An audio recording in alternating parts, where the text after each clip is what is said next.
Here's a man who sent me an email, and he said, today I was having a conversation in my head with an imagined woman, hypothetical woman, a woman that I might be dating in the future. It's something that I do from time to time.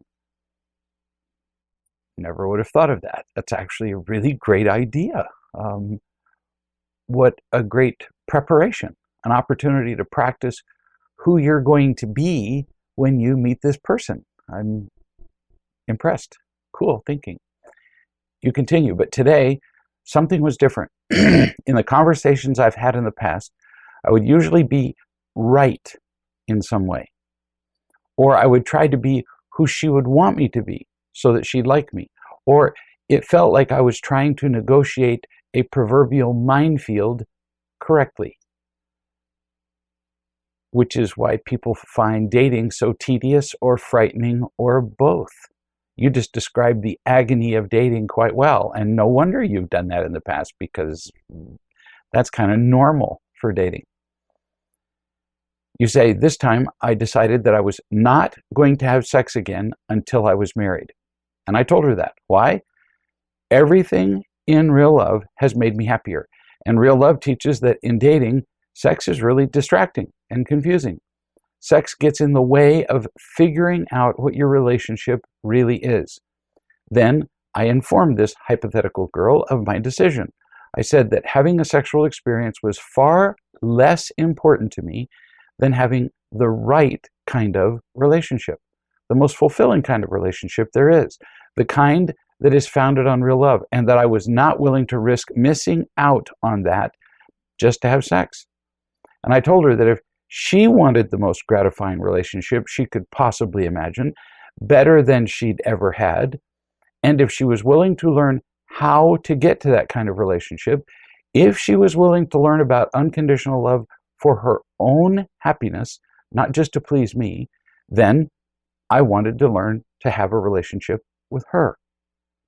We'd begin with the understanding that holding hands would be the most physical activity we would do for a long time, possibly until marriage. If she was okay with that, we could date. Kill me now. That's brilliant. You said it perfectly. Everybody listening could just memorize that in the process of dating and say that to a potential dating partner, and you'd weed out pretty much everybody who was not interested in an unconditionally loving relationship. If everybody made such a commitment, the world would change. Really, dating would obviously be revolutionized. There would be virtually no need for dating sites, but the world would change. You continue. After I thought of this, I felt the most full I can remember feeling since the last time I saw you and you held me. The truth, which is what you just described, has its own kind of fulfillment. The truth gives you confidence, because when you act on the truth, you cannot lose. You're on a path that is congruent with the flow of the universe.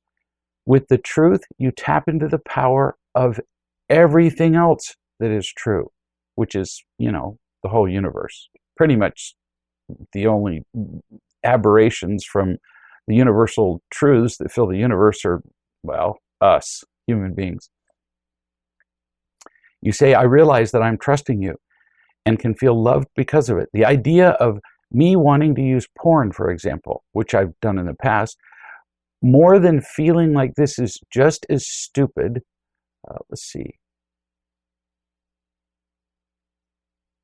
as wanting sex more than the happiest and most, wanting to have porn just seems stupid. I'm going to just rephrase the grammar.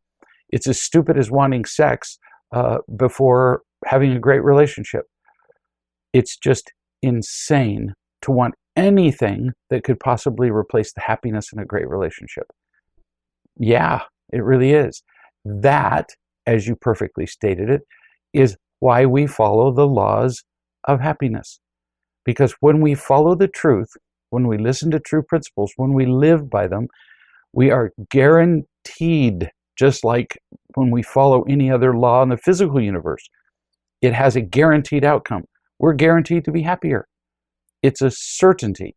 When we make up our own laws of behavior, invariably to justify whatever pain reducer we want to use, we lose. We lose every time. Real love and all the preparation and the diligence that requires is simply happier. When we really feel that, we don't want to use imitation love. It just looks, in your word, stupid.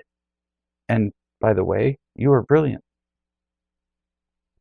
I'm going to talk about a 15-year-old young man who was fussing about how his parents insist on grades. He was fussing to me, and he was fussing to them about how his parents insist on good grades, how they insist that he clean up after himself, that he not throw tantrums at them, which include throwing things and hitting things and cursing.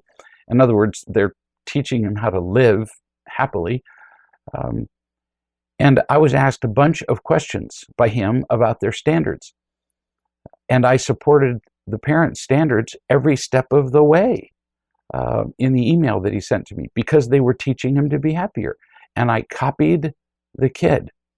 And I added the following to him after supporting what his parents had told him, because not because they're his parents, but because what his parents taught him was true.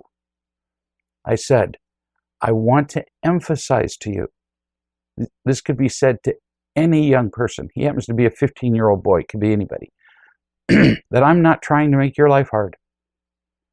Neither is your mother, neither is your father. It's a simple fact that you're about to become an adult way sooner than you might think. And when that happens, you will reach for abilities and skills that will utterly determine whether you'll be happy or not. If you have not done the training necessary to develop those skills, you won't have them. And you will then really hate what happens next, more than you can imagine. Let's say you're training for the Olympics. Pick your event. The training schedule is difficult beyond words. If you want to compete at that level, your devotion to training has to be total. Now, you can skip training sessions all you want, and nobody will stop you. But with each skipped training session, you become less capable of competing in the event you've chosen. Right now, you're training for the Olympics. It's called your life. And your parents are trying to train you to succeed in life. Now, you can argue, swear, object, withdraw, whatever, but the future consequences will be yours. You can't avoid them. And you can't begin to imagine how severe the price will be for ignoring what seem to be small training opportunities now. Now is the time to train for the skills that you will sorely, even desperately need when you become an adult, which is coming right up over the top of the hill. Here's somebody who says, I noticed some leaking water in our basement. When things like that happen, I get anxious. Believe me, if anybody understands, I do. Leaking water. Oh. I have a difficult time staying peaceful when things like that happen. I constantly, in fact, feel like there's an axe hanging over my head. Life is a series of repairs and building things. Never stops. At my place, I am endlessly repairing or cleaning up something. I have fixed more water intrusions into the house than I care to remember. But it's just stuff. It's just things. Soon enough, we'll be at the end of our lives, and we won't care about the water leaks anymore.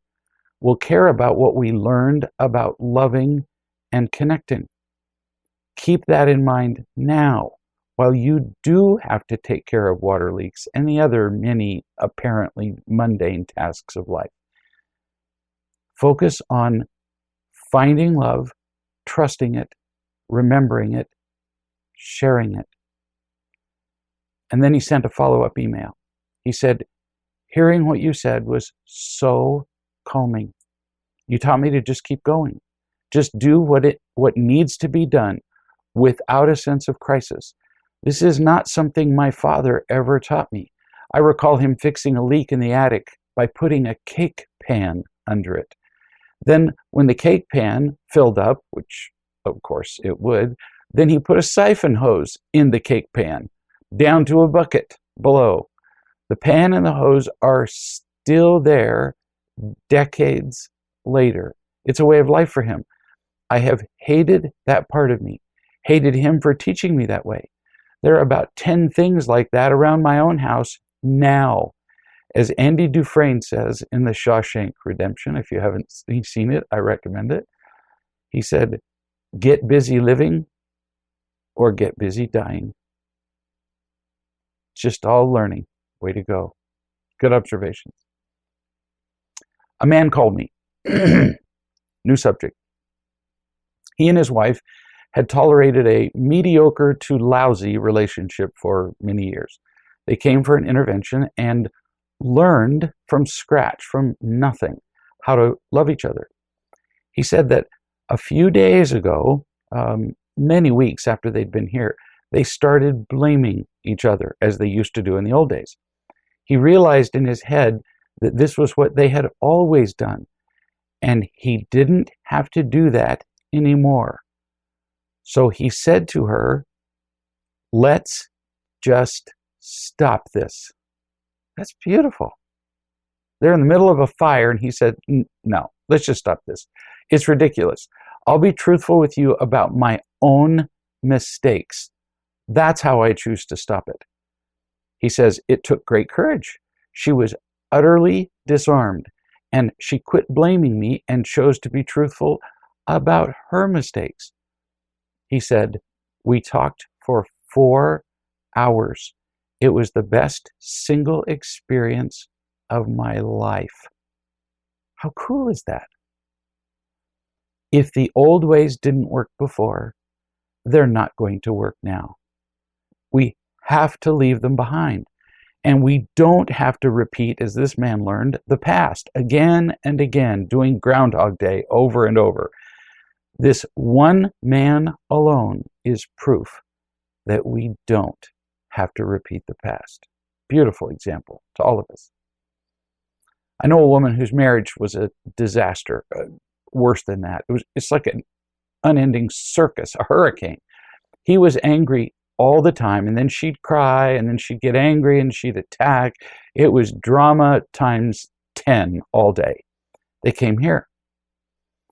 I saw them for several days. They went back home, and everything was peaceful and perfect for a while. And then he decided, now that I think about it some more, sometimes anger is justified. That was his first step backward. But he kept going. That's just was the beginning of the end. Because if you're looking for it, there is always a reason to be angry. Always. And so he'd get angry about whatever. Usually, as we discovered later when we talked about it, he'd get angry over nothing, over just meaningless details. And then she'd blow up or dissolve into tears, and then he'd get more angry, and he'd feel the withdrawal of her love, and then, of course, that justified more anger on his part, and on we'd go right down the drain. And I finally said to both of them on a Skype call, somebody has to break this pattern. Somebody has to stop the anger or the drama or the whatever. They both had lots of excuses. The other person starts it. It's not my fault. He said, she said, blah, blah, blah, blah, blah. And at one point I just raised my hand and I said, okay, fine. Then you're dead. You're both dead. So when one of you decides to live, you call me back and let me know. She decided to live. She said, what can I do to be alive? I said, well, to start with, stop the drama. None. All the crying and the agonizing, and it's an addiction for you because drama is very addicting. It gets us a lot of attention and immediately excuses us from any responsibility. As long as you're involved in the drama and your hair's on fire, nobody's going to ask you to sweep the kitchen floor. She immediately said, well, but he, I said, oh, I don't care. I don't care what he does. I'm talking to you. She said, well, but I'm not dramatic all the time. I said, well, it's kind of obvious that you're dramatic enough that it's killing you and certainly ending your marriage. So more excuses. But she decided to quit the drama and the blaming and the anger. And it was an amazing thing to see. The fighting with him essentially stopped, because often that stops the other person's anger. One person quits fighting and the other person just has no fuel for the fire. But it only stopped for a while. He just couldn't be humble enough to admit that he was wrong to be angry. So he resumed his anger again. And she wrote to me. She said, I'm realizing more every day how much I did not know before. Honestly, every day is full of, oh, wow. Bless you. You're really learning some stuff, and it's very cool. It really is wow. Life is wow. She said, I just got through spending 10 days in, she named a town, doesn't matter, Ithaca, with my daughter. And we didn't have a single cross word. Even when she would get defensive or a little sharp, I recognized why. I felt a couple of stabs of guilt, but replaced it with gratitude that I'm different today and I'm continuing to learn how to be more loving. We had no fighting, and in the past we always have. Incredible, my dear. Your life is changing because you made a decision to stop the drama. Your life's changing and you deserve it. She continues, I have my drama radar out now so that I can recognize it and call myself on it. The bottom line is that I have never been more at peace. And the amazing thing is that I know there's so much more peace available. How completely remarkable. Miraculous, really. You say, I think my husband recognizes that I'm finished with the fighting. And at one point, I lovingly told him that he seems to be deflecting in every way he can when we have discussions. He's avoiding discussion of his behavior. He's choosing to find reasons to be angry. I also lovingly told him that I'm not willing to hang around for even one more angry outburst, and I have planned accordingly, and I am not afraid. Well, good for you, honey. Sometimes patience works, and sometimes people who are angry don't respond to anything except, if you do it again, I'm going to go somewhere else. He looks for reasons to be angry. I've seen him do it. You can just see his eyes darting around the room. I'm angry because the sky is blue. He just makes them up because it's the only thing he knows. He says he doesn't want to, but he actually enjoys his anger. And I would love to help him, but he's too addicted to it, and he's in denial that he's as angry as he is. But you are a miracle. Now, to everybody who's listening, they might make it. They might not. I'm not in charge of any of that. But she will make it because she has decided to set her addiction aside. And so far, she is. Here's somebody who says, how do we talk to our young girls about the dangers that are out there, to be alert and not put them into fear? The temptation would be to leap straight to the answer for this question. How do we teach kids about the dangers in the world, especially about the sexual dangers, which is, of course, implied by your question involving the term young girls? Pay close attention here. Imagine that you ask me to show you how to solve a relatively complex calculus question. How would I answer? Well, it depends. It depends on the answers you give me to several questions of my own. Do you know how to add and subtract? Do you know how to multiply and divide? Do you know how to do algebra?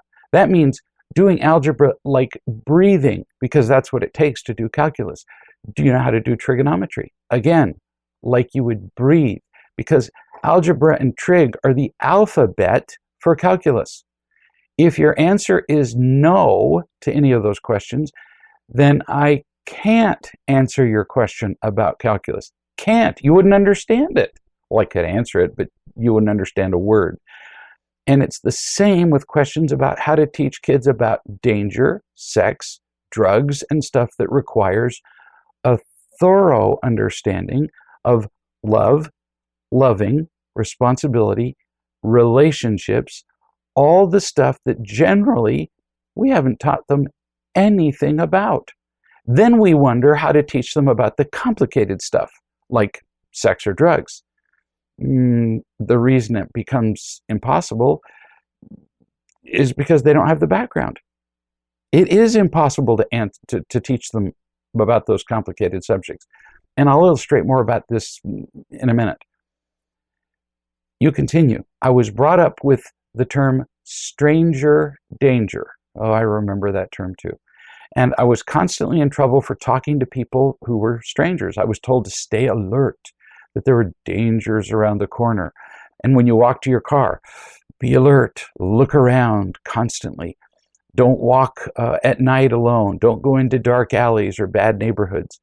And that most of the perpetrators are men, and they will kidnap you and molest you and rape you and then kill you. Oh, I've heard all of that. I promise you, it's a guarantee, that all that fear over the years has caused far more harm to kids than it ever provided any genuine safety. Kids who are told stranger danger, oh shoot, if a stranger offers them an ice cream cone, all of that just goes right out the window. And if a stranger genuinely wants to kidnap a kid, it doesn't matter if you've told the kid stranger danger, the kid's in the van. So what we've done is we've raised a frightened generation of children. And after all the scare tactics, they're not really avoiding the dangers. In fact, they're encountering more and more of them that have nothing to do with strangers. You continue. Kids these days are not aware of their surroundings because they're on their phones and wearing earplugs and not hearing what's going on. Date rapes are going on. How do we teach our girls not to allow themselves to be victim to boys who want them to have sex or do things like oral sex, which everybody's doing, and then saying, well, it's not really sex.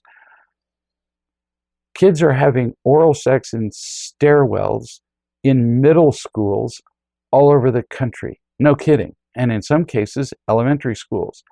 And what's being done? Well, if you read magazines, you know what's being done. We talk about sexually transmitted disease and recognizing it early. Time magazine did a recent full spread, almost an entire magazine, talking about programs that need to be implemented on campuses to prevent the rising incidence of rape. We talk about the symptoms of the problem, but not the real problem. In the entire Time magazine article, for example, not one time did they mention anything about parents. And heaven forbid we would mention that parents actually have a responsibility for this. So what's the truth? Why are kids getting raped? Because of a lack of rape awareness programs on campuses?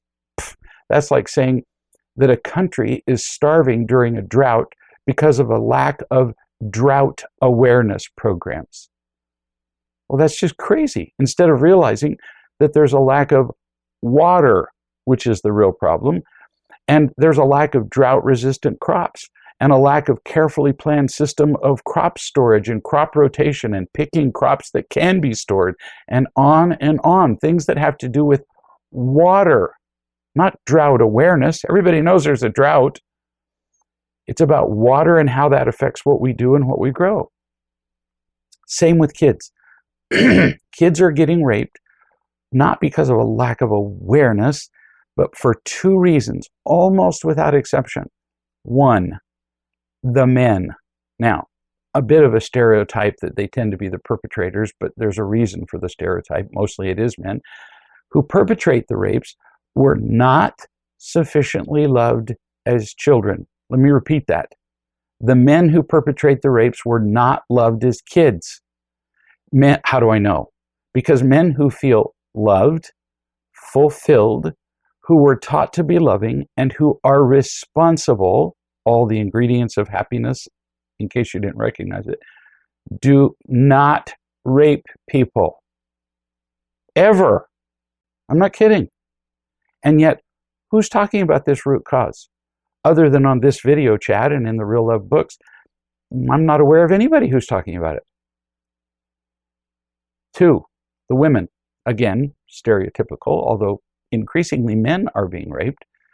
The women who are being raped are having the following problems.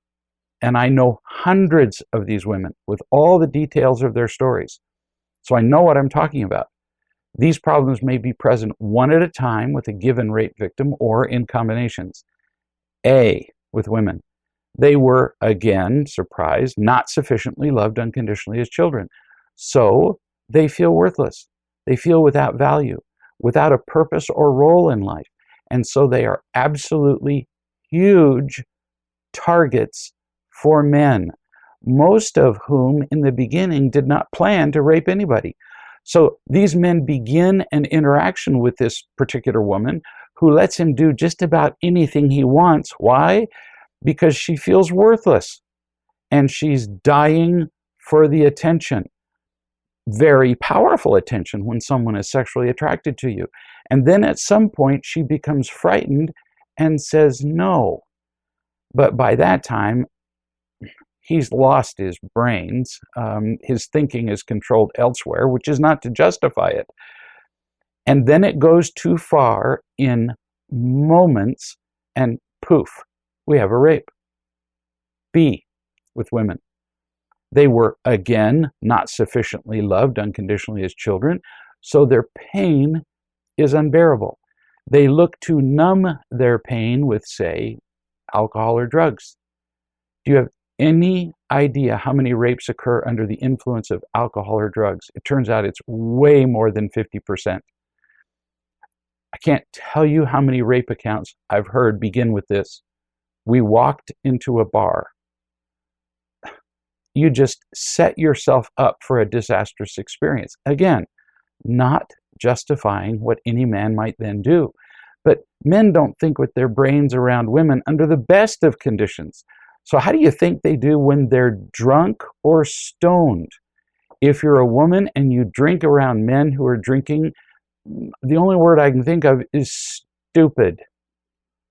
C, for women.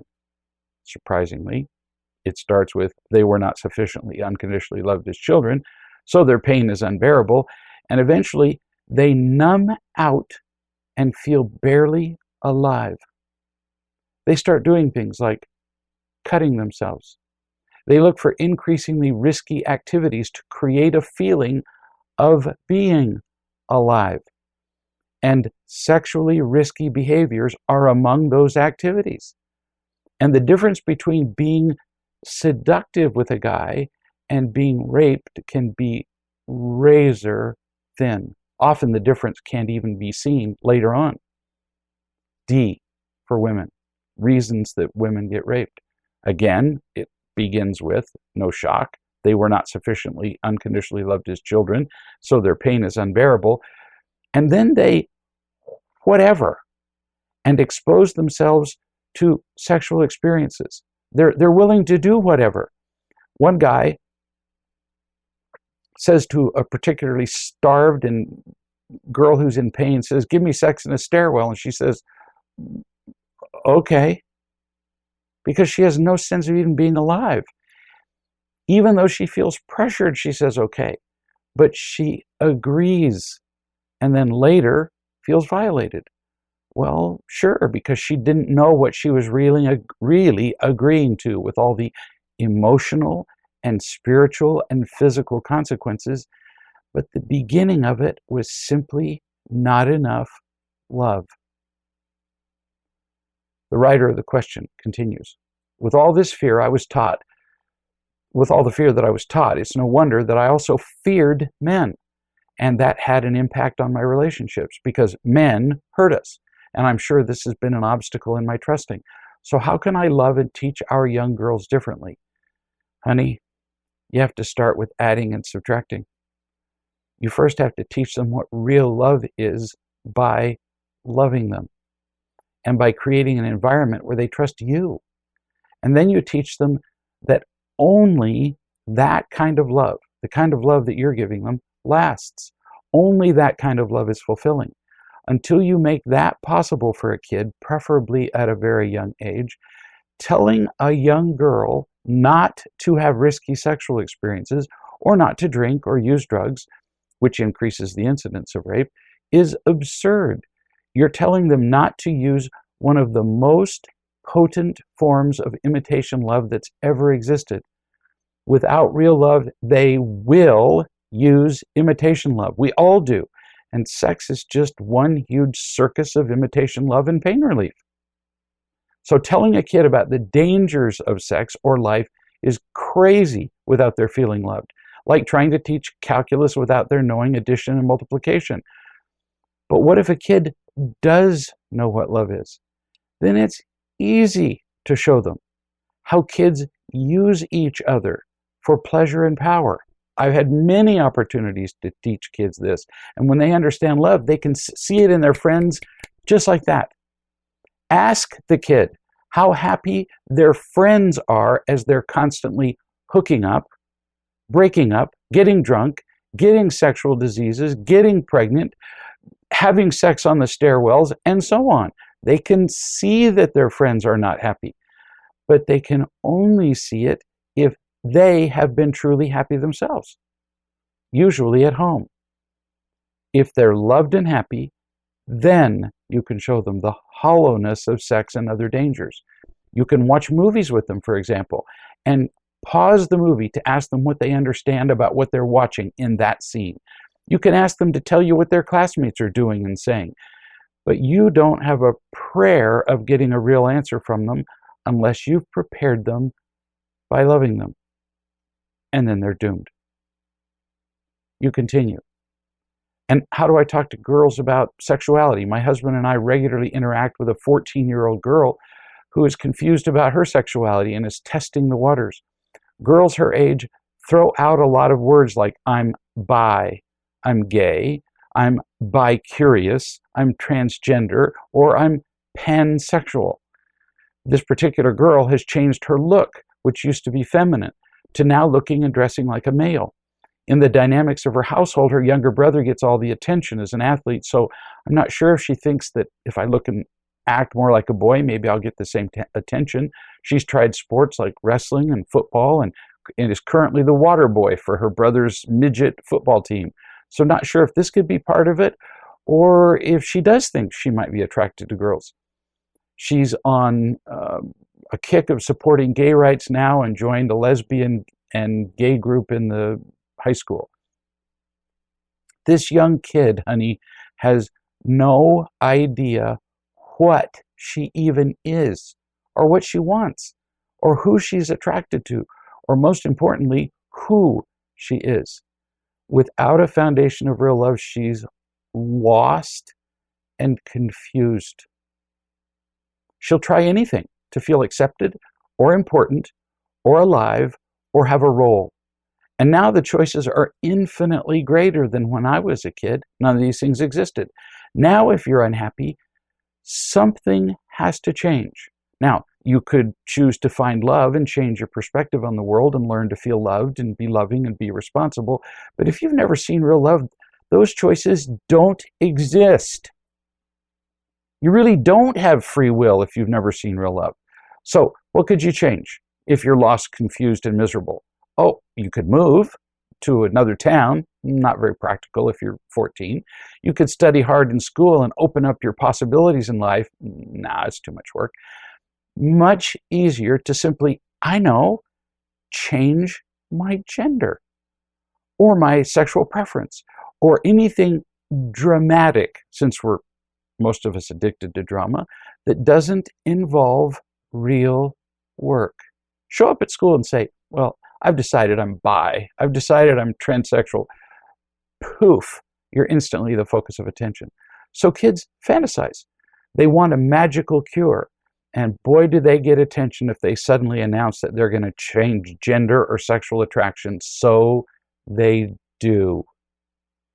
I know more transgender and bisexual and on than you can imagine.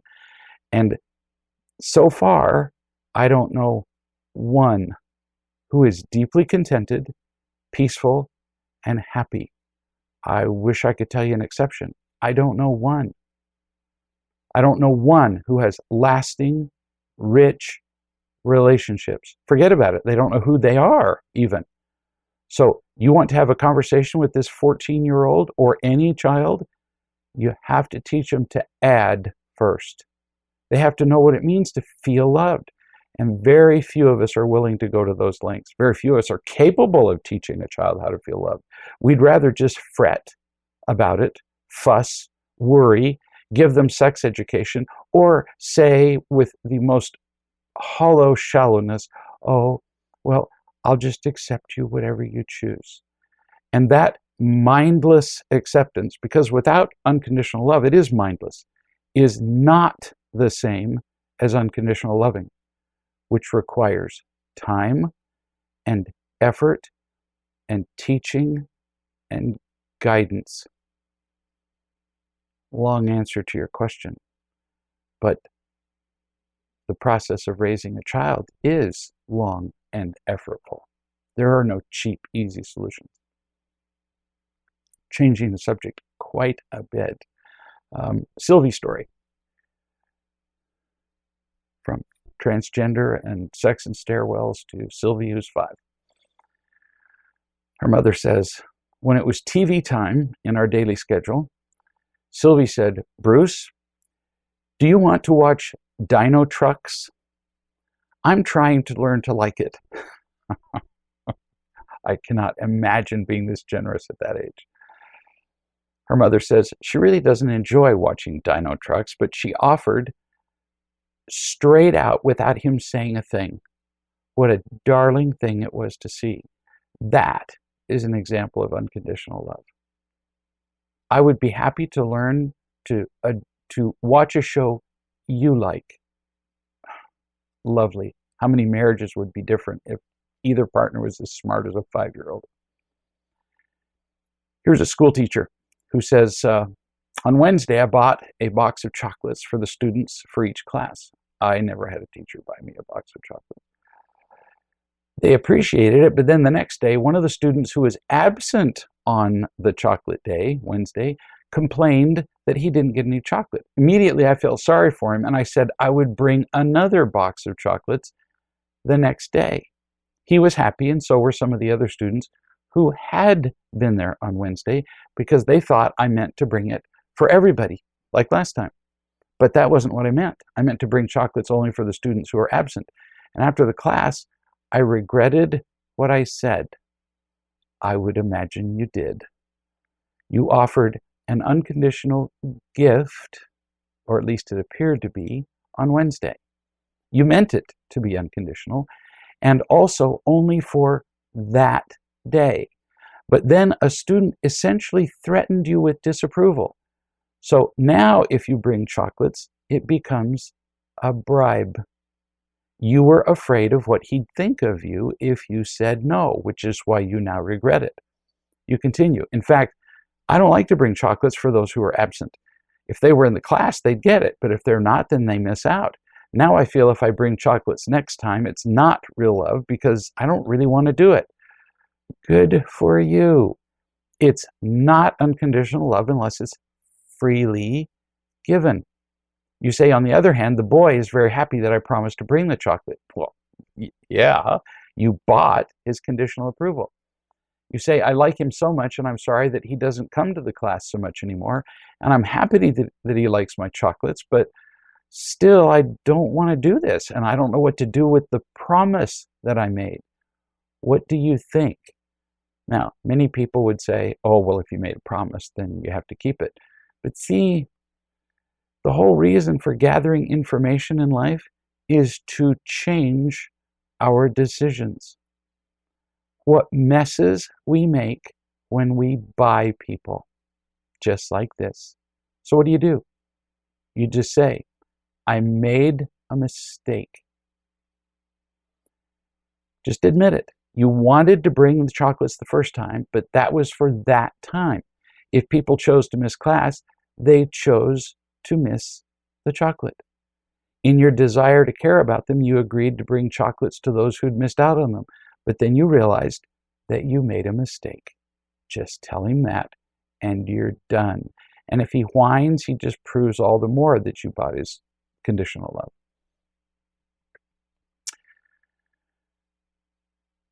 I was talking to a guy the other day, new subject, about something that he does that doesn't make him happy. And describing to him how continuing in this behavior will continue to make him unhappy. And he said, well, that's just so hard to hear, which I hear usually many times a day. I said, no, wrong. This is one of the biggest stumbling blocks you have. You say, it's so hard. I'm struggling. I'm feeling down. I'm having such a hard time with. I feel lost that. You say something like that in every single conversation we have. Problem? As soon as you think it's hard, it becomes hard. You make it hard. So what can you do? The instant you feel less than peaceful, you have a lot to remind you of the truth. The truth is always the best way, and in the end, the easier way. So what's the truth? I've given you a huge list, among which I love you, God loves you, there are other people that love you. You have much to be grateful for, and it's all going to be okay, despite you're not getting your way all the time. And you're not alone. Remember what's true and act on that instead of starting off everything with, it's so hard. Here's somebody who wrote to me and said, I recognize how unloving and unhelpful some words can be, like, but you said, and yeah, but, or why do you, right, and right, about all those. You continue, I don't say them much anymore, but they still cross my mind, and they're like a happiness thief. Nice phrase. I'm guessing this reflects my expectations, or being right, or thinking being right, or the way that I'm thinking, none of which serve me well. Probably being right should be the first thing that I listed. Very likely so. So you continue, could you show me how to see things differently as soon as these words come up in my head so that I can blow out the flame, as you put it, blow out the match, rather than deal with the forest fire that will surely ensue. I notice that I'm suppressing these words, fearing that they'll bring back old feelings of being misunderstood or disappointed or being wrong. But suppressed doesn't feel like gone. So for now, is suppressed good enough? Can I just choose to let it go, these words, and not let them come back? It's kind of a natural progression to go from saying hurtful words, as you're accustomed to doing, to suppressing them, not expressing them, because when these words are expressed, they take on a life of their own, and then gradually eliminating them, because in the long run, suppression isn't good enough, like suppressing my hate for somebody. So how can we move this process along? Like we just talked about, the truth. When you say those things in your head, yeah, but, and so on, immediately say the truth. I'm being a judgmental jerk, or I'm trying to be right again. Has that ever worked? Or saying to yourself, do you really want to be right again and make everybody, including yourself, unhappy? What works is the truth. New subject. Somebody wrote and said, my date was kind and considerate. I gave him a little information and he seemed genuinely concerned about me, but he didn't offer advice or try to tell me what to do. My date asked me a few things about myself, but not a lot, and the conversation was fairly easy with no awkward pauses. All of this is pretty good sign on a date, but he's so boring. Because all the other things are so good, I decided that, well, maybe I would try another date next week. Not a stupid idea. Boring is not much of a problem. What you're looking for is somebody who's teachable. If somebody's teachable and willing to learn to be loving, that becomes pretty exciting all by itself. Then she wrote again to tell me about another date. She said, I didn't have any great desire to see either date again, but I thought that maybe I was being too critical and I needed to try one more time with each. You're learning to be you with other people. And right now, in the early process of dating, that's all that really matters, is figuring out who you are without trying to please somebody. She concludes, do I need to settle for boring if all the other things are good? Writing this makes my question sound stupid, but if everything else is good, am I just being too selective? I can't tell you who to partner up with, but the number one thing is teachable. Somebody who's willing to learn to genuinely love you. And then you'll discover that maybe they're not so boring after all. When they worship the ground that you walk on, you'll discover that that's pretty fascinating. If he's interested in you, that becomes very exciting. So you might be making your decision too soon. Your idea of boring may be based on the ability to exchange imitation love, for example. Here's somebody who says, I've been really sick with an infection, but surprise, I'm still happy. I felt a little sorry for myself when I was actually sick for 3 days, but mostly I've been feeling that continuing beautiful peace deep inside, which, knowing you, is pretty amazing. I mean, you remember the old days? You'd get sick and there would be hysteria and fussing and victimhood and complaining and how come people didn't pay more attention to you? You're learning some stuff. You continue. My husband has been wonderfully loving and attentive throughout, and I did not attach my worth to being physically well and therefore capable of being of value. I just accepted that I was ill. I embraced my own personal responsibility for restoring my health, and I was really grateful for the love that my husband was showing me, and grateful for the love that I feel from other wise people and from God. Feels like bliss. No kidding. It's cool. It's stunning. You continue. Then, as I was recovering, I went out to a cafe at a local garden center with my mother, and I didn't wear any makeup. This is probably the first time in 40 years that I've gone out without any makeup on, and especially with my mother, because my mother brought me up to believe that I wasn't acceptable without it. More, wow, you're just growing leaps and bounds. It's probably because you were sick and still had a fever.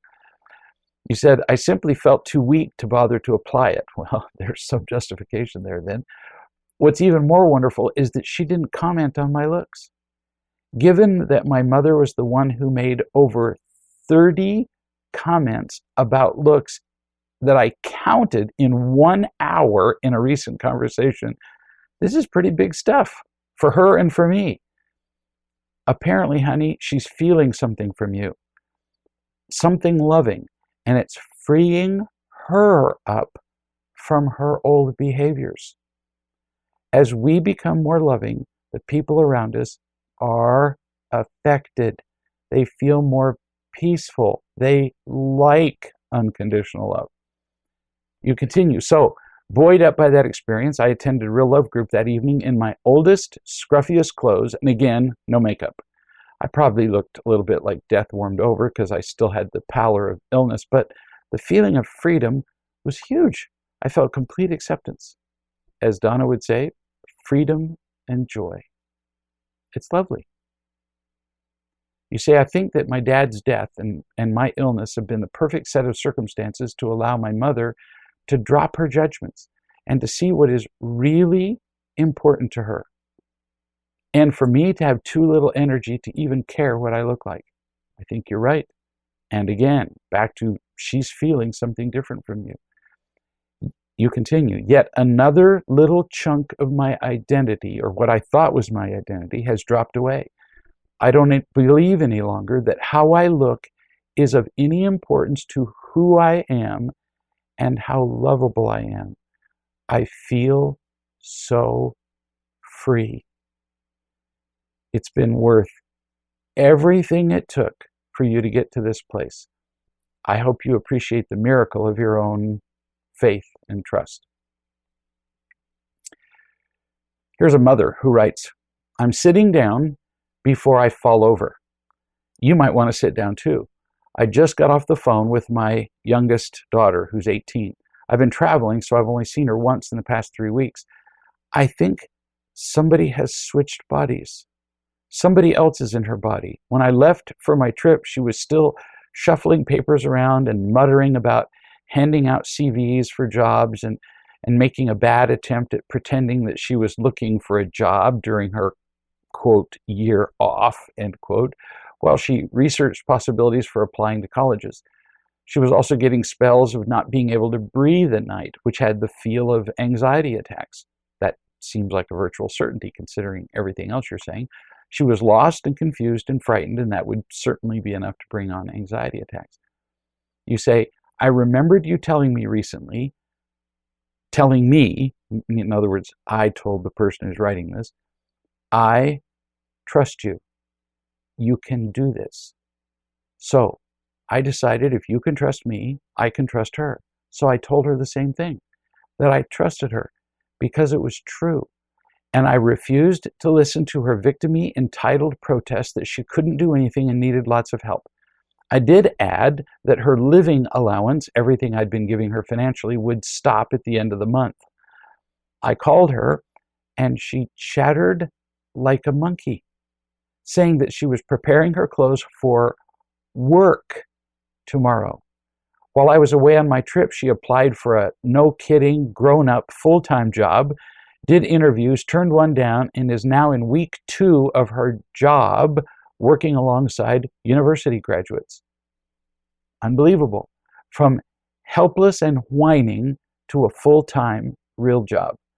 And all you did was express your faith in her, part of which was cutting off the back door of her financial support. We fail to realize that when we finally cut our children off financially, it's not a punishment, it's an expression of faith that they can make it on their own. You conclude, among her tumble of words were, this is just crazy. I just love learning new things. I haven't had this feeling for ages, and I'm trying new things without worrying all the time that I might fail. And, she continued, I'm glad it was so hard before because now I know how great this is. When I said I so wished I was recording that phone call, she laughed and said, yeah, that really would be good so that the next time I'm blaming you for everything, you could play it back to me because I won't believe then that I was so happy today. I'm so glad you told me that you trusted I could do it. And the mother concluded with, there are no words to express how I feel. Isn't that just lovely? Everybody listen who has a kid. This is loving parenting. We teach them, we love them, we express trust in them, and then we give them opportunities to learn responsibility, which rarely do they appreciate at the time, but they're absolutely necessary for their growth. How did this mother learn to do this? It was a long process for her, even longer than for her daughter. She did whatever it took to find real love. It took her quite a while, but she learned to trust it. It took her yet longer, and she learned to remember the love that she'd gotten and trusted, and then she learned to share it as she did with her daughter. And when we follow that formula, the results are guaranteed, as she proves in this interaction with her child. I look forward to seeing you in a week.